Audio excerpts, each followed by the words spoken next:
1 bowl, the little girl whispered, clutching a few coins for her sick mother. The waitress looked away and said it wasn't enough. A lonely millionaire heard every word, and one quiet decision changed all their lives. Before today's story begins, me ask you something. Where in the world are you watching from? I think it's pretty amazing that people who may never meet can still share the same story together. Thanks for spending part of your day here. The cold came early to Harlan Falls that November. 4 o'clock, the sky over the ridge had gone the color of old nickels, and the first dry snow of the season was skating sideways down Main Street. Carney's Diner had its lights on against the gray, same as it had for 40 years. The bell over the door rang once. A girl came in alone. 7, maybe. Brown coat a size too big, the cuffs rolled twice so her hands could work. No backpack, no purse. She stopped on the mat and stomped each sneaker clean before she would take a step on the tile. Then she crossed to the counter, climbed onto a stool, and folded her hands in front of her like a kid waiting her turn at church. Her name was Rosie Bennett. Nobody at Carney's knew it yet. Linda came down the counter, wiping her hands on her apron. 11 years she had worked that register, and 11 years had taught her that the slow hour between lunch and supper was when trouble usually walked in wearing a sad story. "Can I get you, hon?" Rosie took a folded paper napkin from her coat pocket and opened it on the counter with both hands. Coins, quarters, dimes, a few pennies gone dark with age. She lined them up in rows, smallest to biggest, before she spoke. "Could I please have 1 bowl of chicken soup? Just one. To go, if that's okay." Linda eyed the coins. $2 and change. The soup ran $4.50. "Who's it for, sweetheart? You here by yourself?" "It's for my mom. She's not feeling good. Soup helps her." Linda looked from the coins to the girl's thin wrists, to the coat that had clearly belonged to somebody else first, and did the arithmetic the counter had drilled into her.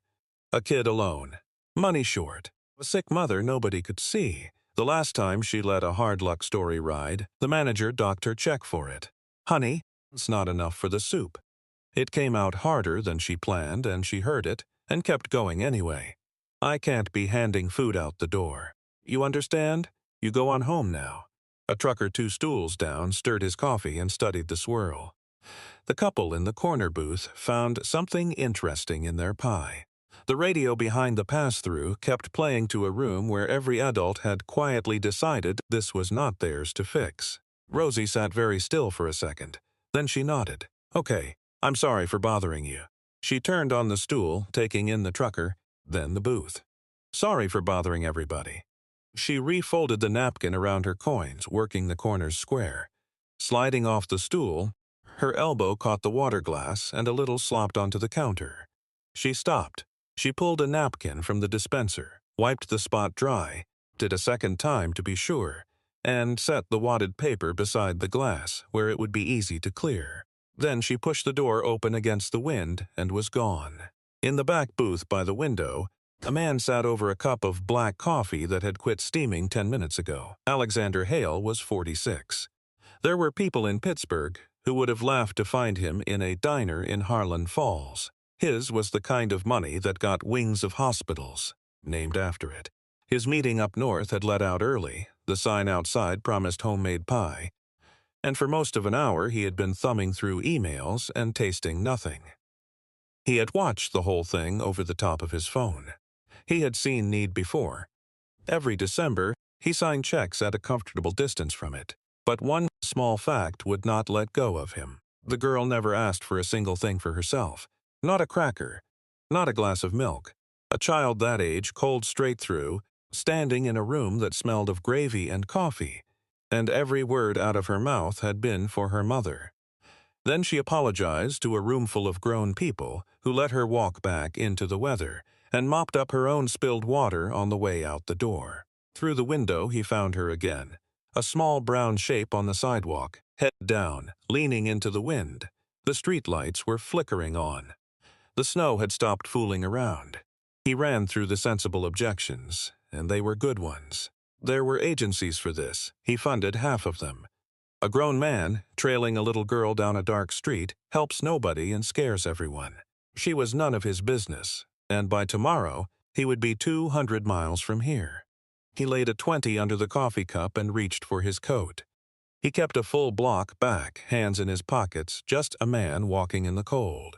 If anyone had stopped him and asked what he was doing, he would have had no answer worth giving. He only knew that somewhere between the napkin full of coins and the wiped-up water, something in him had refused to stay in that booth. He wanted to see her get home. That was all. That was what he told himself, the whole way down Main Street. The snow thickened and the small brown coat ahead of him turned a corner into the dark. Rosie Bennett walked 11 blocks through the snow, and Alexander Hale walked every one of them behind her. He kept to the far sidewalk, full block back, collar up against the wind. She never once looked around. She was too busy being careful, and the carefulness was what he couldn't quit watching. At every corner she stopped at the curb, looked left, right, again, the whole drill. Exactly the way somebody had drilled it into her. At Routledge Avenue, where the gravel trucks ran fast in any weather, she stood waiting on the light with the road dead empty. A child with cold hands and no dinner holding for the walk signal, because that was the rule. She turned onto Garfield Street, a row of old brick buildings that had been respectable 50 years ago and had been making do ever since. Halfway down, she climbed the steps of a 4-story walk-up with a sagging fire escape and one porch light out, hauled the heavy door open with both hands, and was gone. Alexander stood across the street until a light came on. 3rd floor, 2nd window from the left. A small shape crossed behind the curtain. Curtain went still. Safe, then. He could go. The Pittsburgh meetings he'd been planning to drive back for that night never crossed his mind. Again, he pointed the car the other way instead, out the river road toward Brennan's Hill. His house sat behind 2 old maples. A restored Victorian with a slate roof, the kind of place people slowed down to photograph. Hannah had found it 19 years ago. She'd walked through the wrecked downstairs, laid her hand flat on the banister, and said, This one just needs somebody to stay." He let himself in through the side door, same as always. The house was warm, spotless, and quiet enough to hear the furnace tick. A cleaning service came Tuesdays. A landscaping crew came Fridays. Nobody else came at all. He hung his coat, poured 2 fingers of bourbon out of habit more than thirst, and stopped in the living room doorway. 2 chairs sat by the front window. His was the leather one, worn soft at the arms. The other was smaller, blue floral gone pale with sun, reading lamp beside it, and a little table where her glasses used to sit on top of whatever book was losing that week. Hannah's chair.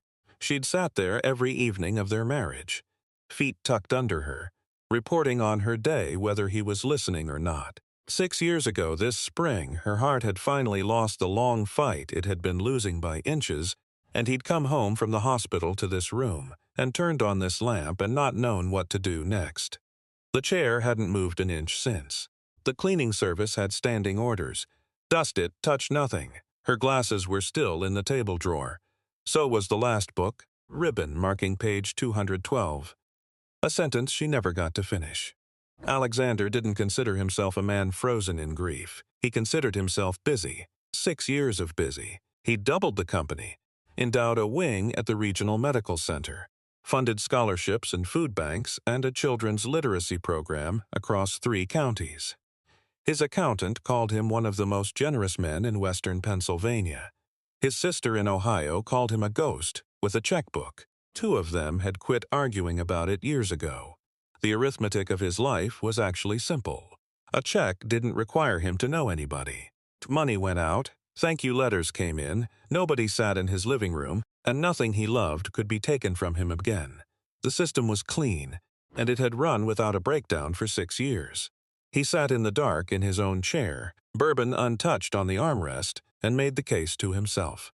None of his business. The town had churches. The county had services. His foundation probably funded half of them. Every word of it held up. And the girl kept walking through it anyway. Not the coins, not the coat. The apology, sorry for bothering everybody. A 7-year-old begging a warm room's pardon for the inconvenience of being hungry in it. Drying her own spilled water so nobody else would have to lift a hand. He looked over at the blue chair. Hannah would have been out of that booth before the girl hit the door. She'd have had the child, fed and laughing inside 10 minutes and known the whole. Family's birthdays by Sunday, people had never been a risk to her. People were the point. "I know," he said to the empty room. "I know." He went to bed late and slept in pieces. By morning, he had invented a reason to drive back into Harlan Falls, a stop at First Presbyterian, where his foundation helped carry the winter outreach. He was going over the food pantry schedule with a volunteer when the side door banged open, and a small girl in a too big brown coat backed in carrying a cardboard box of empty canning jars, handling them like they were made of glass and gold both. Alexander's pen stopped on the page. The volunteer, a brisk, gray-haired woman named Patricia Dawson, followed his eyes and dropped her voice. "That's Rosie Bennett. Sweet as they come. Who's over on Garfield with her mother and her big sister." Patricia folded the schedule in half, then in half again, marking the crease with her thumbnail. "Mother's been poorly a long while now. The older girl works 2 jobs and won't take a nickel from a soul. They keep telling everybody they're fine." She watched the child set the box down jar by jar. "But Mr. Hale, the math over there doesn't add up." It hasn't for some time. Patricia Dawson had run winter outreach at First Presbyterian for 19 years, long enough to know the difference between families who wanted saving and families who only wanted to be left their pride. The Bennetts, she told Alexander over coffee in the church kitchen, were the second kind. Margaret Bennett, 42, heart trouble, the serious kind you manage every day or you don't manage at all. Patricia turned her cup a slow half circle on the table. Her husband passed 2 years back. Since then it's been the 3 of them, Margaret, Eleanor, and little Rosie. Eleanor's the sister? Walty. She was a semester into college when her father died. Came home and never went back. Stocks shelves mornings at the Save-A-Lot, then works nights at the laundry plant out on Route 9. You ask how they're doing, you get the same answer every time. "We're getting back on our feet. 2 years now, same 5 words. And the truth? Truth is, Margaret's been to the food pantry exactly twice and apologized so hard, both times she had the volunteers in tears. Eleanor turned down heating assistance because the application asked questions she called nobody's business. Patricia set the cup down. "They're not getting back on their feet, Mr. Hale. They're holding each other up. There's a difference." That Saturday, Patricia had a pantry delivery for the Garfield Street building, an elderly man named Kowalski, 3rd floor, and she asked Alexander to carry boxes. He understood exactly what she was arranging. He carried the boxes anyway. It was Rosie who answered the Bennetts' door when Patricia knocked to say hello. Behind her, the apartment was small, worn, and absolutely spotless. The linoleum had been scrubbed until the pattern was going ghostly. The couch sat with its frayed arm turned to the wall, folded blanket squared over the back. 3 coffee cans of geraniums lined the windowsill, blooming in November out of pure stubbornness. Nothing in that room was new, and nothing in it had been given up on. Margaret Bennett sat in a kitchen chair pulled close to the radiator, a cardigan over her shoulders. She was thin in the way that worries you, with shadows under her eyes she'd plainly tried to do something about. When company came in, she rose slowly, one hand flat on the table, because in her house, a person stood up for guests, Patricia. "And, I'm sorry, I don't believe we've met. Alexander Hale. I'm just the muscle today." That earned a small, real smile. Rosie studied him from the doorway with quiet attention, and he honestly could not tell whether she placed him from the diner. He decided not to find out. Eleanor came out of the back room a minute later, still in her store apron, and the room cooled by a degree or 2. She shook his hand, offered coffee they likely couldn't spare, and managed, without seeming to stand between her family and the visitors the whole time. "We're doing fine," she said, when Patricia gently asked after Margaret. "Mom has good stretches and bad stretches, that's all. Getting back on our feet." Margaret found something to study in her hands. Rosie traced the linoleum pattern with the toe of her sock. Nobody in that kitchen believed the sentence, including the young woman saying it. Chin up, daring anyone to argue. Alexander watched her and understood. The lie was the wall the family lived behind. It was what got Eleanor out of bed at 4:30. Pull it down, and everything she couldn't afford to feel came through the gap. He drank his coffee, praised the geraniums, and asked for nothing. On the drive back, a small thing kept tugging at him.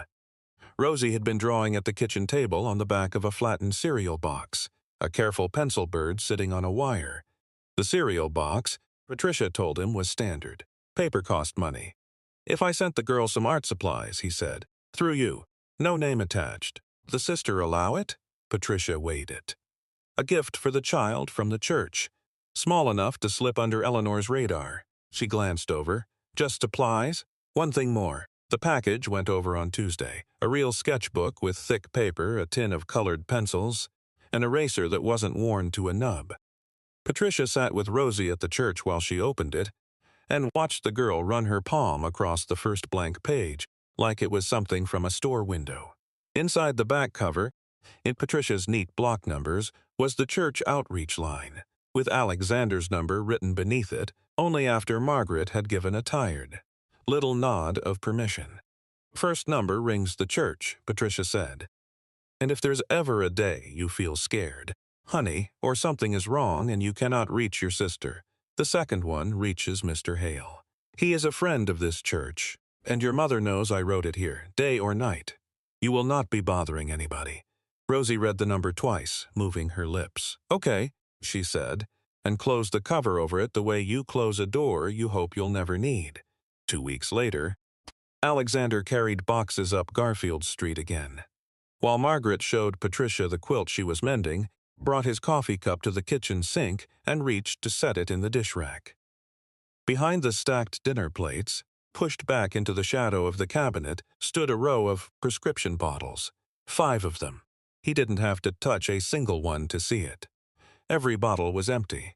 Alexander told Patricia about the bottles on the drive back, and Patricia did what 19 winters of church work had taught her to do. No gasp, sing. She picked up the phone and called Carol Reyes, a retired cardiac nurse who ran the parish health ministry, and asked her to pay Margaret Bennett a friendly visit. It took Carol 2 cups of tea and 40 minutes of quilt talk to get the truth, and she only got it then because she'd seen it 100 times and knew where to look. Margaret had been cutting her pills. Skipping them would have felt like quitting, and Margaret Bennett did not quit. So she cut. Halves, sometimes quarters, stretching a 30-day prescription to 60 days, then 90. She had a system, and she kept the whole thing in her head. Her daughters couldn't stumble across it. "The refill runs $41, she told Carol, eyes on her teacup. "Eleanor thinks the church program covers it. The program ran out in August." She smoothed the quilt square in her lap, once, twice. $41 is groceries, Carol. You can't eat a pill bottle. Carol carried it back to Patricia. Patricia carried it to Alexander, and the picture assembled itself piece by piece the way slow emergencies do. Rosie had seen her piece of it for weeks. At dinner, her mother filled her daughter's plates, then sat down with a cup of broth and said she'd eaten earlier, standing up while everything was cooking. Rosie was 7, not blind. So she'd started leaving food on her own plate, swearing she was stuffed. So the leftovers would land in the refrigerator, where her mother might eat them at midnight. A quiet war of sacrifices across one kitchen table, both sides pretending not to notice the other. Eleanor had seen a different piece. Twice in October, she'd come in from the laundry plant past midnight and heard it through the thin wall. Her mother coughing in long, careful spells, like a pillow was pressed to her mouth. And one Sunday, she'd walked into the kitchen to find Margaret standing dead still at the counter, hand flat against her chest, eyes shut, waiting something out. By the time Eleanor got "Mom" out of her mouth, the hand was back on a dish towel and the answer was already loaded. Heartburn. Onions don't love me anymore. And under the stack of bills on that counter, electric water, the insurance statement that covered Eleanor and nobody else in the household, sat an envelope from Mercy Regional Cardiology, a September date.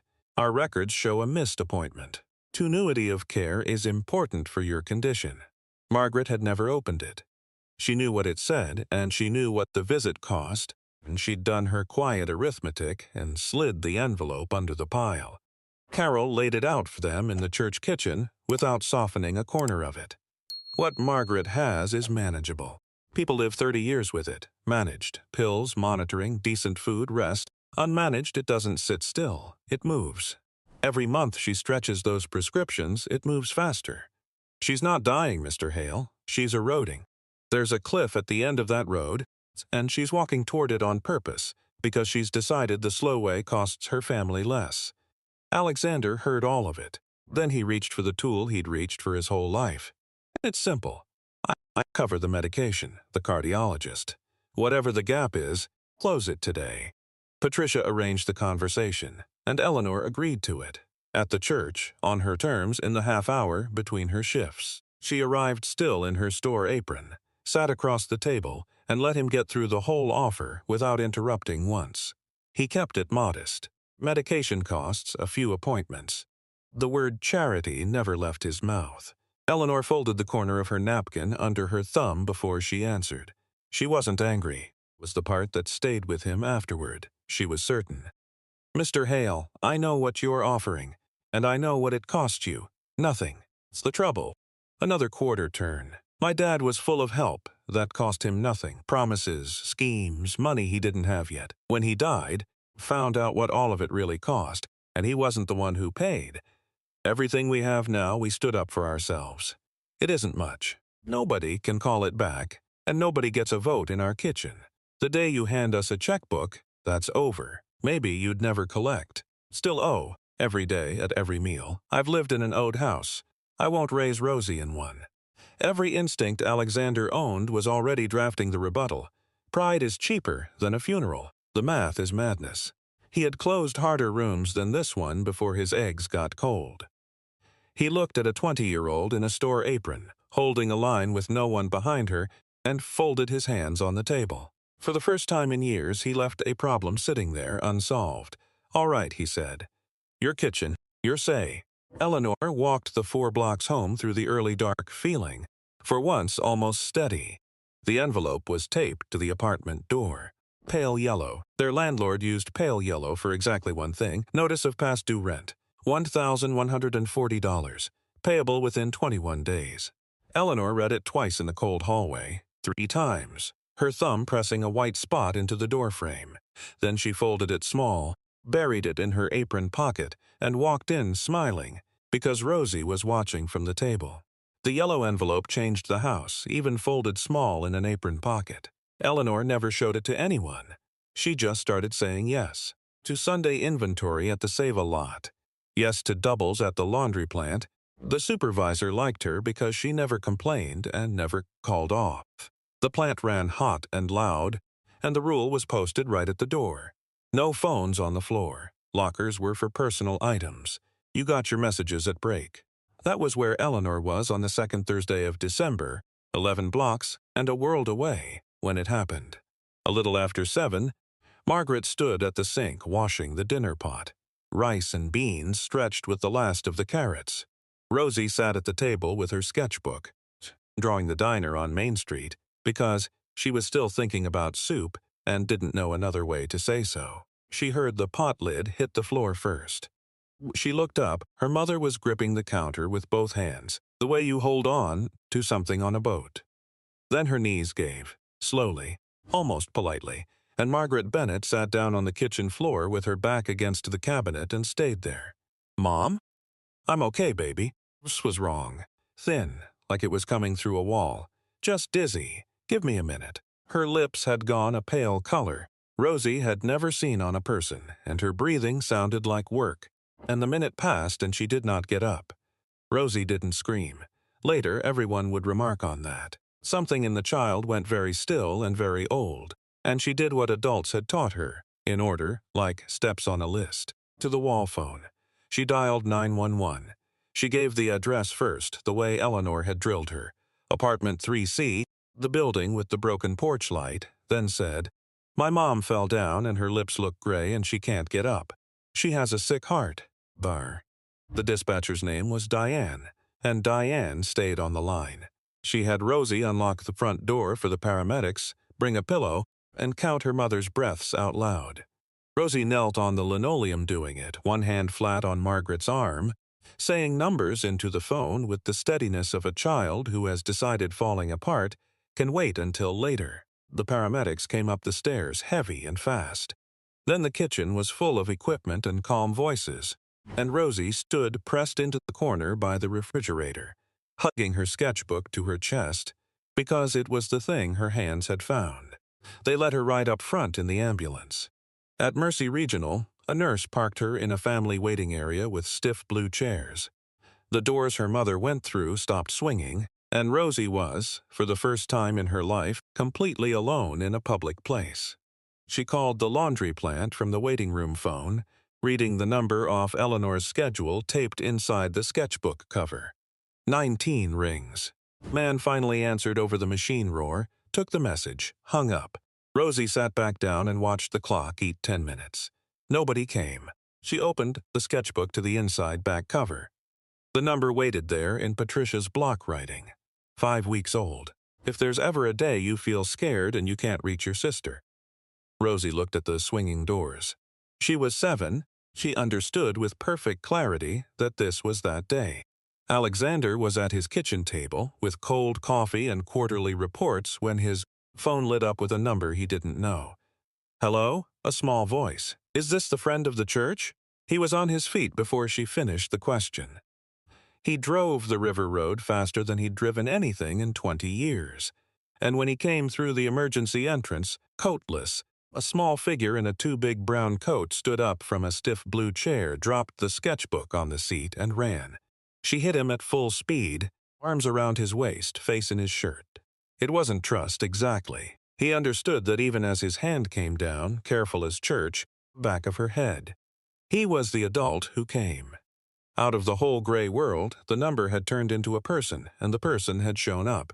You did everything right, he said, because it was true and somebody needed to say it.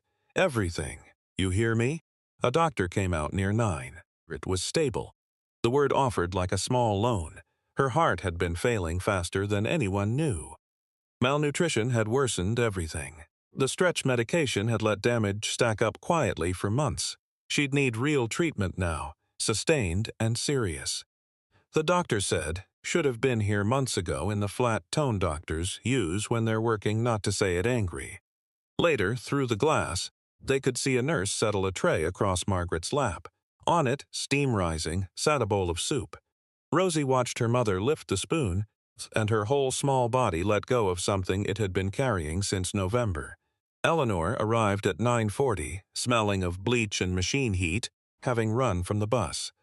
The message had reached her at break nearly 2 hours late, old enough for guilt to have teeth by the time she reached the hospital. She took in the doctor's report with her jaw set, nodding, asking the right questions, and Alexander watched the exact moment the arithmetic finished behind her eyes.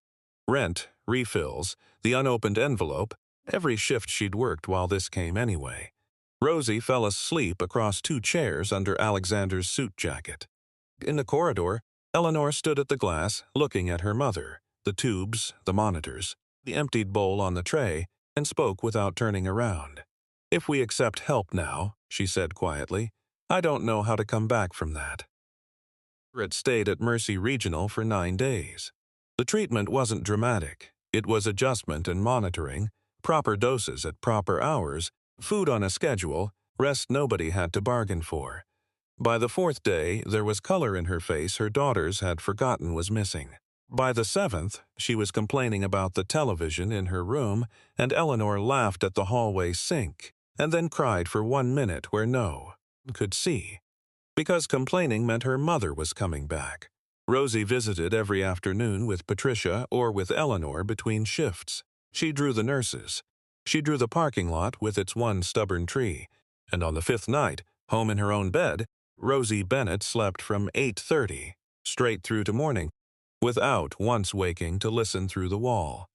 Eleanor stood in the doorway at midnight watching her, and understood for the first time how long the child had been standing guard. The crisis had passed, which is exactly when Alexander Hale made his mistake. He made it the way he made everything, efficiently, thoroughly, the best intentions money could carry. Sitting in his quiet house with the empty chair by the window, he studied the Bennett's situation the way he'd studied 100 failing acquisitions, and he saw a structure problem. Income too thin, too high, housing one yellow envelope from collapse. You don't patch a structure problem, you rebuild it. So he rebuilt it. He called the hospital billing office and covered the concurrent patient balance they could already calculate, 11,000 and change, through a private assistance account, telling himself the rest could be handled the same quiet way. When the final statement came, he reached out to a property manager he knew and placed a hold on a 2-bedroom on Cedar Street, 6 blocks from the school, first floor, radiator, heat. At the first year's rent set aside in escrow, and a lease packet prepared with Margaret's name on the cover, as if paperwork could make a decision gentle. The anonymity, he decided, made it humble. This was only the medication offer Eleanor had refused, scaled to reality. He had a dozen reasonable arguments ready, and not one of them included asking her first. Eleanor found out on a Tuesday. She'd gone to the billing office on her lunch break with a calculation in her pocket.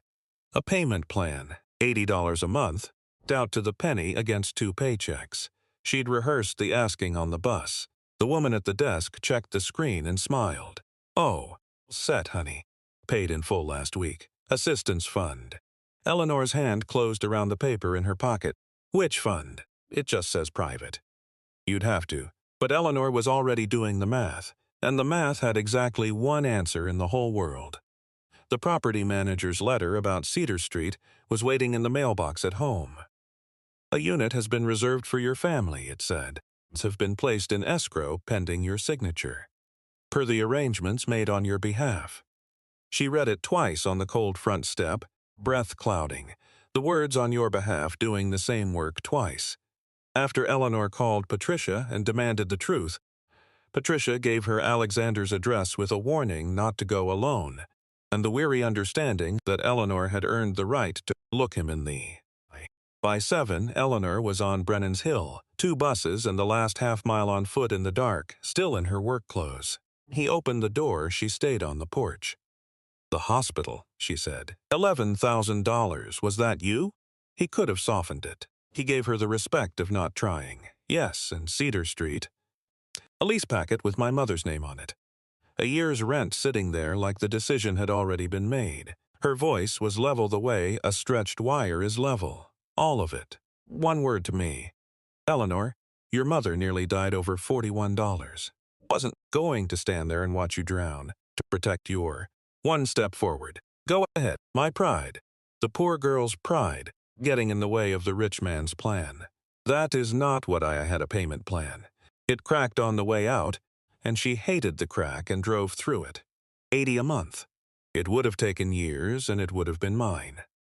I walked in there today, ready to put my name on something, and they smiled at me like a charity case who hadn't heard the good news yet.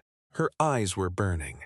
You know what my father used to do? Come home and announce things. The new truck. The business idea. The loan he'd already signed. Decisions about all of us, finished before we heard about them, and we just lived inside them. And when it all came apart, he was gone, and we were still living inside them." She caught her breath. "Today you made decisions about my family in a room my family wasn't in. You're not the opposite of him, Mr. Hale. You're just better funded." Sentence found a place in him and stayed. He stood in his warm doorway with the porch light on and, for once in his life, owned no counter. "I was trying to help," he said finally. "I know." The anger in her face folded into something heavier, disappointment. "That's what makes it hard. You spent $11,000 on us, and the one thing we actually asked you for was free." She turned, stopped at the rim of the porch light, her back to him. "Maybe helping people is easier for you than listening to them." Then she walked down the dark drive toward the road, and he let her go, because he had just enough sense left to know that chasing her with a solution would only prove her point. For 3 days, Alexander did nothing. For a man like him, doing nothing was the hardest work he'd ever put in. His instincts kept manufacturing plans. A letter of apology with a check folded inside. A lawyer to unwind the Cedar Street lease into something Eleanor could live with. A scholarship set up quietly that she'd discover years from now and finally understand. Every plan was generous. Every plan was a transaction. He could see it now. The way you see a watermark once somebody holds the page up to the light. and somebody holding the page was a 20-year-old in a store apron who'd ridden 2 buses in the dark to tell him the truth. On the 4th day, he asked Patricia to pass along one sentence. "Whenever you're ready," to listen. Just listen. Then he waited a week. They met at the church, same kitchen. Nobody touched. Margaret came too, home now, moving carefully but home, and sat beside her daughter. Alexander sat across from them, folded his hands, and did the thing that didn't come naturally. "I'm not here to explain myself. I got it wrong. Tell me how." So Eleanor told him. She told him about being 17, sitting at the top of the stairs, listening to her parents in the kitchen below. Her father's voice warm and big with the next sure thing, her mother's quiet and tight, asking how much. About the polite men with folders who came after the funeral, and how the family learned the true size of what he'd signed only when it became theirs to pay. About leaving school, and she was clear it wasn't a tragedy. It was a decision. Hers. The first one in years nobody had made for her. "Being broke never scared me," she said, pressing one thumbnail into the paper sleeve around her coffee cup until it bent. "Broke is just hard. I know how to do hard. What scares me is owing. Owing is somebody else's hand on your kitchen table. Watched what that did to my mother, and I swore it would never be us again." She looked up. "Then you paid $11,000 I didn't ask for." The hand was back on the table. A kinder hand, still a hand. Margaret had sat through all of it with her cup untouched. Now she set it down, and her voice came out smaller than her daughters had ever heard it. "It's not only her Miss Pills run thin. Me. Nobody made me." Her thumb traveled the rim of the cup. "Every refill was $41 off my girls' table. Ellie, Eleanor, to everyone but her mother working 2 jobs. Rosie wearing her coat 2 sizes up so it would last. So I decided my heart could be the cheap thing." She turned to Eleanor, and her eyes filled, and she let them. "I was so scared of being a weight on you that I nearly made you bury me. It's not strength. I know that now. It just wore strength's clothes." Down the hall, a vacuum started, ran a minute, quit. "Was sick for 4 years, Alexander said. He hadn't planned on it." Her heart, too, different kind, same fear in the house. 4 years of appointments and good weeks and bad ones. And those were the best 4 years I ever lived, because we were in them together. Then she was gone, and the house went quiet, and I made a decision of my own. Nobody close enough to lose again. He studied his folded hands. Money was perfect for that. You can help people all day from behind money. It's like the teller's window at a bank. Everything passes through the slot. Nothing touches you. He raised his eyes to Eleanor. "You said helping is easier for me than listening. You were being kind. Helping was how I made sure I never had to know anybody. You 3 are the first people in 6 years who wouldn't stay on your side of the glass." Margaret reached over and laid her hand on his forearm for a moment, the way you'd steady a man on ice. Was the end of the meeting, and it was enough. What changed afterward was small, and it was everything. The Cedar Street lease was redrawn by a lawyer Eleanor picked as a loan, on paper, with a schedule she set herself $80 a month, her number, her signature at the bottom. Alexander came to Margaret's appointments only when Margaret asked, and he sat in the waiting room with the old magazines like everybody else. In January, the elementary school's art show went up at the public library. He stood in a crowd of parents in wet boots, while Rosie walked him down the hall to her entry, and he looked at it a long, honest time. One Saturday, he drove Eleanor to the community college in Roeburn because she'd asked Patricia who might know about spring semester, and Patricia knew exactly who had nothing but time. He waited in the car. Eleanor came out with a folder of forms and didn't say much, but she let him buy the coffee on the ride home and drank it. That was a signature of its own. Through the last weeks on Garfield Street, Tuesday evenings became their quiet arrangement. Eleanor worked the laundry plant, Alexander sat with Margaret in the kitchen, and they talked about Hannah, about Eleanor's father, about all the things 2 people can finally say once the worst is already known. He never brought a solution through that door. He brought himself time every week. It turned out that was the rarer delivery. It was Margaret who noticed the new drawing, taped above the radiator where Rosie's gallery lived. 4 people at a kitchen table. steam rising off 4 bowls in careful colored pencil spirals. She studied it. Then, that Tuesday, drying cups while Alexander stacked them, she said, "No ceremony in it at all. My last big appointment's the 20th. The follow-through one. If it goes the way Dr. Osi expects," she set the towel down, "we're having a real dinner after. Family dinner." She looked at him steadily. "To come hungry." They did not move right away.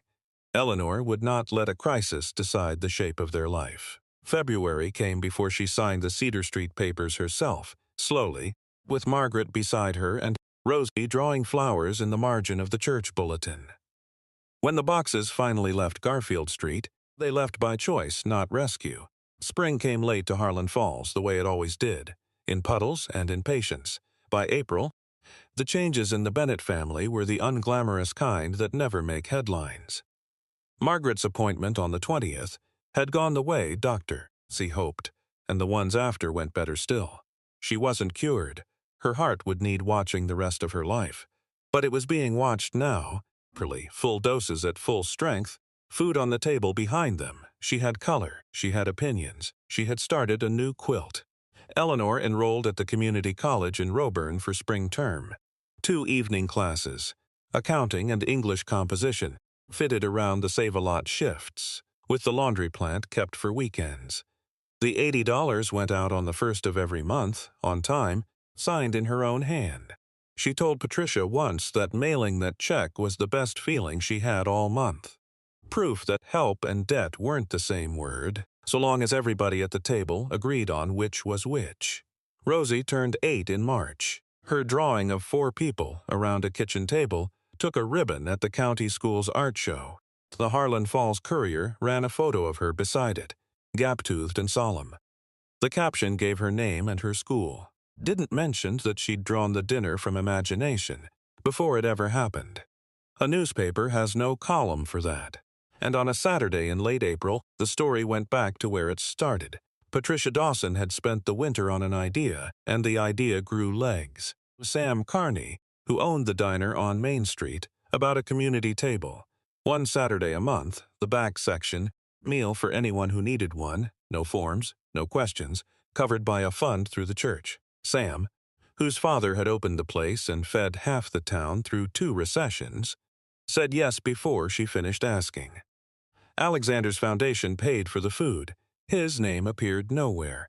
He had learned where his name belonged, and where it didn't. 30 people came that first Saturday. Old men who ate alone all month.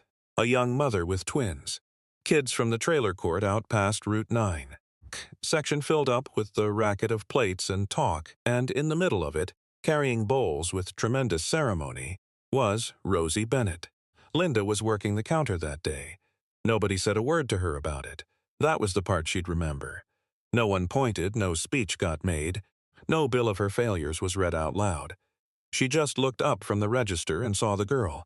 Taller now, hair longer, but the same girl. She knew it in 1 second flat, carrying a bowl of chicken soup, careful as glass, to an old man by the window, setting it down, saying something that made him laugh.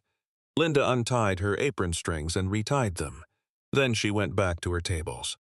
That afternoon, she took the coffee pot around the back section twice, without being asked. And when the twins knocked a water glass to the floor, she was there with a rag before their mother could finish apologizing.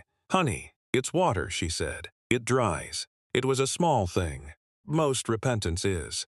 That evening, in the apartment on Cedar Street, the Bennetts hosted a dinner. Nothing the world would notice. Margaret made chicken soup from scratch, standing at her own stove, waving off all assistants. The good bowls came down from the high shelf. Eleanor got home from her shift, showered and set the table for 4 without anyone asking. Patricia sent over a pie. At 6, Alexander Hale knocked. Rosie answered, and he stepped in, carrying nothing but a loaf from the bakery because he'd asked what he could bring, and bread was the answer. The 4 of them sat down, Margaret ladled the soup, and a hush settled over the table. Not a prayer exactly, close enough that nobody disturbed it. Steam rose between them. Rosie looked around at the faces, then down into her bowl, grinned at it like an old friend.